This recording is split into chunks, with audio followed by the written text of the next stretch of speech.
Ang dami. Tumawag na ba ng barangay? Rescue nga eh. Tumawag na ng rescue. Kaya nga eh. Kawawa eh. Grabe kasi mo. Nay, ayaw mo na, Nay. May paparating na ng ano. Nay, may paparating na po, Nay. May paparating na po. Kalma lang kayo, Nay. Kalma lang kayo, Nay. Kalma lang po, kalma lang. Kalma lang po. Kalma lang kayo. Ay, rescue. Ano lang po yan? Ano po ba yan? Ano nangyari po kasi yun? Ini-interview pa kasi dapat din na in-interview yan eh. Relax ka lang, Nay. Relax lang po, Nay. Relax lang. Relax lang po. Ayan, dyan na yung rescue, Nay. Tama na yan, Nay. Sila na bahala dyan, Nay. Sila na bahala dyan, Nay.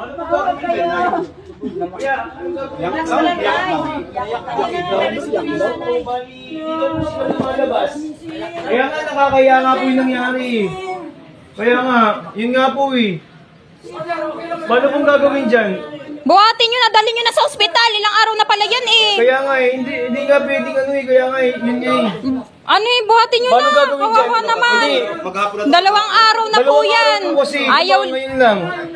nahihiya lang tumawag ng rescue. Talaga mahiya ka. Eh, hirap na yung babae oh.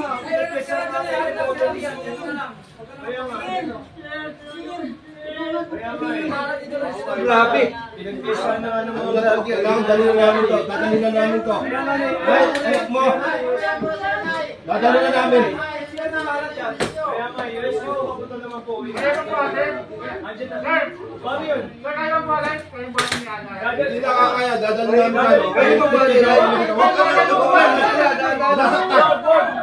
Huwag niyo persahin. Huwag yung ano kuya kasi yan. Kaya pa po atin, ma'am? Huwag muna.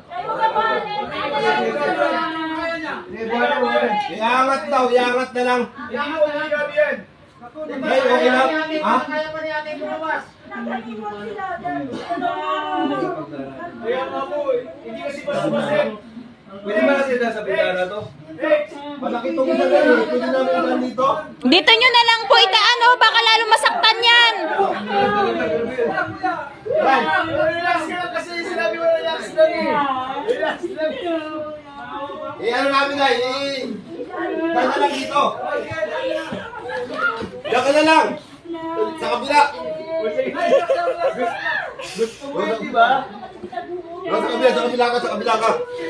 Ano po ba nangyari? Ha? Lock na, hindi na kaya kasi masyadong malaki to. Hindi kaya ng ano, straight yan eh. Ha? Ha? Hindi kaya. Kaya pa naman yata lumakad. Labas ko na lang. Ha? Nasasaktan na, kawawa naman. Buhati na lang.